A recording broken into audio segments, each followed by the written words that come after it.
3% ہے۔ امریکی حکومت کے اپنے اعداد و شمار یہ بتاتے ہیں کہ 2023 تک ایران کے خام تیل کی برآمدات کا تقریباً 90% چین جا رہا تھا، لیکن امریکی نے بحری ناکہ بندی کی وجہ سے ایران اب یہ تیل برآمد نہیں کر پا رہا۔ یوں عملی طور پہ اس ناکہ بندی سے چین بھی متاثر ہو رہا ہے۔ ایرانی حکام کے مطابق جنگ اور موجودہ کشیدگی کے نتیجے میں اب تک تقریباً $270 ارب کا نقصان ہو چکا۔ یہ اعداد و شمار یہ ظاہر کرتے ہیں کہ ایران پہلے ہی ایک کمزور معاشی بنیاد پہ کھڑا ہے اور نئی پابندیاں اس دباؤ کو مزید بڑھا رہی ہیں۔ امریکی وزیر خزانہ اسکاٹ نے اس صورتحال پہ تبصرہ کرتے ہوئے کہا کہ ایران کے تیل کے ذخائر تیزی سے بھر رہے ہیں اور ایران کو جلد اپنی پیداوار کم کرنا پڑے گی کیونکہ اس کی برآمدات بند ہو جائیں گی، اور ان کے مطابق یہ صورتحال ایران کے لیے معاشی طور پہ انتہائی دباؤ کا باعث بنے گی کیونکہ اس کو اپنے کنویں بند کرنا پڑ جائیں گے اور خشک کنویں دوبارہ اس سے تیل نکالنا بڑا مشکل ہو جائے گا۔ لیکن دوسری طرف ایک متبادل مرکز کے طور پہ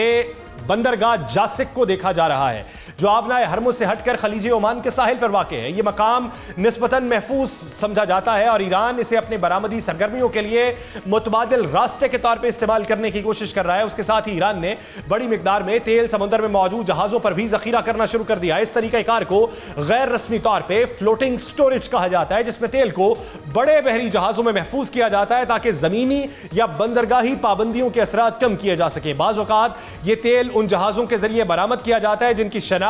یا راستے خفیہ رکھے جاتے ہیں تاکہ پابندیوں سے بچا جا سکے۔ اندازوں کے مطابق اس وقت ایران کا کروڑوں بیرل تیل سمندر میں موجود ہے جو ایران کے لیے ایک عارضی لیکن اہم معاشی سہارا ہے۔ امریکہ کی حکمت عملی یہ ہے کہ طویل معاشی دباؤ کے ذریعے ایران کو مذاکرات کی میز پہ لایا جائے، جبکہ ایران کی کوشش ہے کہ وہ اس دباؤ کو برداشت کرتے ہوئے اپنی سیاسی پوزیشن کو کمزور نہ ہونے دے۔ یہی وہ بنیادی نقطہ ہے جو اس بحران کو طول دے رہا ہے، جس کے باعث یہ کہا جا رہا ہے کہ وہ فریق ہی کامیاب ہوگا جو جلد تھکے گا نہیں۔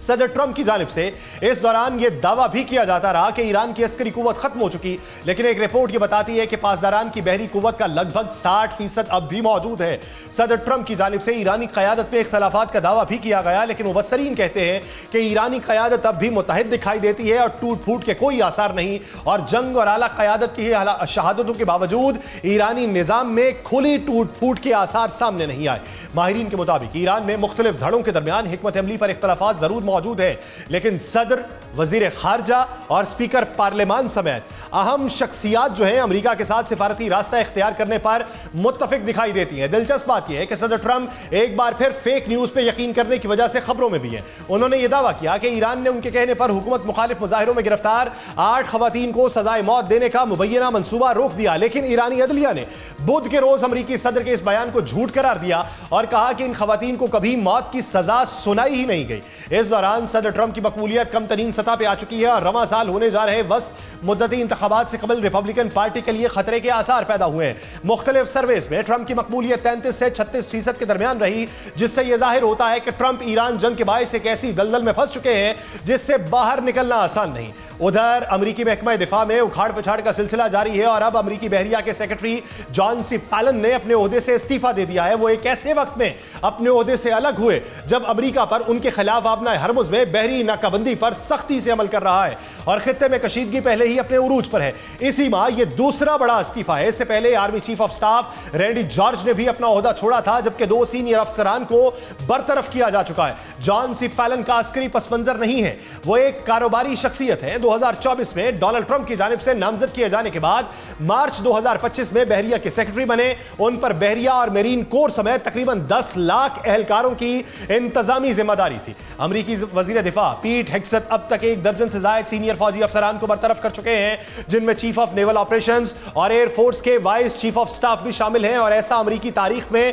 پہلے کبھی نہیں ہوا۔ یوں قیاس آرائیوں کا سلسلہ جاری ہے اور کہا جا رہا ہے کہ امریکی فوج اس وقت اپنی تاریخ کے سب سے مشکل دور سے گزر رہی ہے اور ایران جنگ کے بعد اس کا کمانڈ سٹرکچر مکمل طور پہ تبدیل کر دیا گیا۔ امریکی اور ایرانی تنازع کے معاشی اثرات بھی اب صرف میدان جنگ یا سفارتی محاذ تک محدود نہیں ہے، بلکہ براہ راست عالمی معیشت اور بالخصوص امریکی معیشت کے اندر گہرائی تک اثر کرتے دکھائی دیتے ہیں۔ ماہرین معیشت کے مطابق واضح طور پہ وہ خبردار کرتے ہیں کہ ایران کے ساتھ جنگ کے نتیجے میں امریکہ میں شروع ہونے والی مہنگائی کی لہر عارضی نہیں اور جنگ کے خاتمے کے بعد بھی فوری طور پہ ختم نہیں ہوگی۔ توانائی کی عالمی منڈی اس بحران سے سب سے زیادہ متاثر ہو رہی ہے۔ آبنائے ہرمز کی بندش یا محدود رسائی نے عالمی سطح پہ تیل کی سپلائی کو غیر معمولی طور پہ متاثر کیا، جس کے نتیجے میں برنٹ خام تیل کی قیمتیں $60-70 کے معمول سے اوپر نکلتے ہوئے $100 فی بیرل سے تجاوز کر چکی ہیں۔ اس غیر یقینی صورتحال کے اثرات صرف پیٹرول پمپس تک محدود نہیں رہے بلکہ ہر اس شعبے تک پھیلے جو توانائی پہ انحصار کرتا ہے۔ امریکہ میں پیٹرول اور ڈیزل کی قیمتوں میں نمایاں اضافہ ہوا، جہاں پیٹرول کی قیمت تقریباً $3 سے بڑھ کے $4 سے تجاوز کر چکی،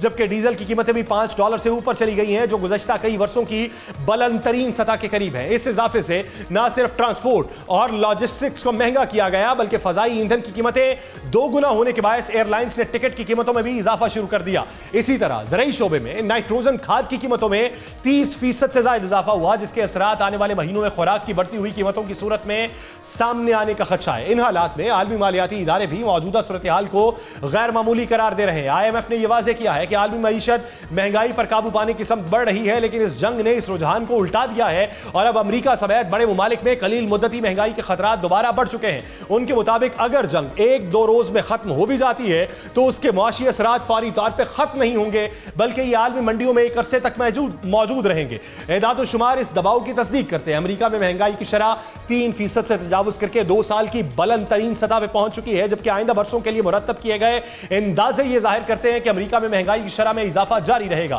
یہ صورتحال اس لیے بھی تشویشناک ہے کہ اگر ایندھن مہنگا ہوا تو ٹرانسپورٹ، پیداوار، درآمدات اور اشیاء خورنوش سب کی قیمتیں متاثر ہوں گی۔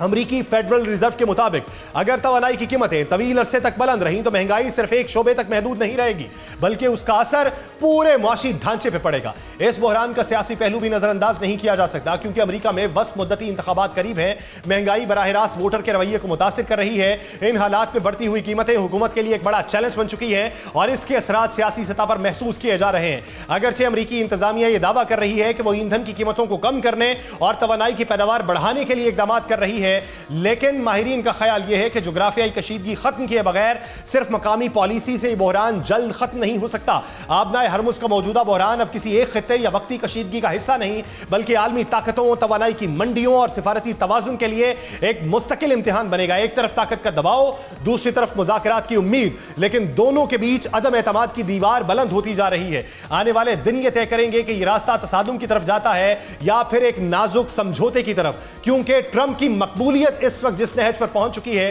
اسی کی بنیاد پہ آج آ کے ٹرمپ نے یہ اعلان کر دیا کہ آبنائے ہرمز میں ناکہ بندی میں 3 گنا بحری ناکہ بندی کی فورس کو بڑھایا جائے گا۔ سمندری وہاں پر موجود جو سرنگیں ہیں، بارودی سرنگیں، ان کو وہاں سے ہٹایا جائے گا اور اس ضمن کے اندر مائن سویپر جو ہیں وہ وہاں پر تعینات کر دیے گئے ہیں۔ لیکن اس ضمن میں ایران کی جانب سے ایکشن کیا ہوں گے؟ آنے والے دنوں کے اندر مذاکرات کی میز پہ کون بیٹھے گا؟ اسی منظرنامے پر مزید احاطہ کیا جائے گا، لیکن ایک شارٹ بریک کے بعد کہیں نہیں جائے گا۔ Stay with us. Welcome back ناظرین، موجودہ جو صورتحال ہے اسی پہ مزید بات کریں گے۔ ابتدائی میں مفصل ہم اس کا ذکر کر چکے ہیں، تو اس کے جو ایف این بٹس ہیں اس کے اوپر بالخصوص روشنی ڈالنی ہے کہ ڈونلڈ ٹرمپ کو حاصل کیا ہو رہا ہے یا ایران کیا حاصل کر رہا ہے، کہ اگر مذاکرات میں توقف مزید آتا ہے تو پھر دوسروں کو کیا بھگتنا پڑ سکتا ہے۔ اسی بارے میں بات کریں گے۔ اسٹوڈیو میں ہمارے ساتھ موجود ہے ماہر بین الاقوامی امور جاوید رانا صاحب۔ جاوید رانا صاحب، بہت شکریہ آپ کے وقت کا۔ اور ہمیں TRT سے نیوز ایڈیٹر استنبول میں موجود ہیں امیر سلطان صاحب، انہوں نے جوائن کیا۔ امیر سلطان صاحب، میں آپ کا بھی مشکور ہوں۔ رانا صاحب، سب سے پہلے آپ کی طرف آتا ہوں۔ میرا ایک سوال ہے کہ ہر روز ایک نئی ٹویٹ آتی ہے، ہر روز ایک نیا منظرنامہ ہے، ہر روز ایک نئی جنگ کی ابتدا ہے، ہر روز پھر یہ بات ہے کہ نہیں کل بات ختم ہو جائے گی، کل مذاکرات کی میز پر آئیں گے۔ تو یہ جو اس وقت کھیل جاری ہے یہ کس حد تک فائدہ دے رہا ہے امریکہ کو اور بالخصوص ڈونلڈ ٹرمپ کو، یا ان کو کتنا نقصان دے رہا ہے؟ دیکھیں، فائدہ تو خیر اس کو نہیں مل رہا ابھی، چونکہ ایک امپیریل ایروگنس ہے، اس کو وہ مساج کرنے کے لیے یہ جو نیول بلاکیڈ کیا ہے، جس کی وجہ سے یہ سارے کے سامنا معاملہ جو ہے، یہ جو پیس پروسیس ہے، یہ ڈی ریل ہوا ہے۔ تو اگر یہ دیکھیں نا، ایران کی جو پری کنڈیشن تھی کہ آپ لیبنن بارڈر جو ہے اس کو انکلوڈ کریں، بعد میں ایک سیپریٹلی ٹیکٹفلی ایک جو ہے سیز فائر اگریمنٹ ہو گیا، اس کے بعد ایران نے اسٹریٹ آف ہرمز کو کھول دیا۔ دین کیا لاجک بنتا تھا کہ آپ نے نیول بلاکیڈ کریں؟ اس کی دو وجوہات تھیں۔ ایک تو یہ کہ واشنگٹن میں آپٹکس کریٹ کرنے تھے کہ ہی از a strong man, he is a winning, اور امریکہ کے خوف کی وجہ سے ایران مجبور ہو کے مذاکرات کرے۔ دوسری وجہ یہ کہ جو CIA کی جو انٹیلیجنس رپورٹس تھی وہ انڈیکیٹ کر رہی تھی کہ ایران کو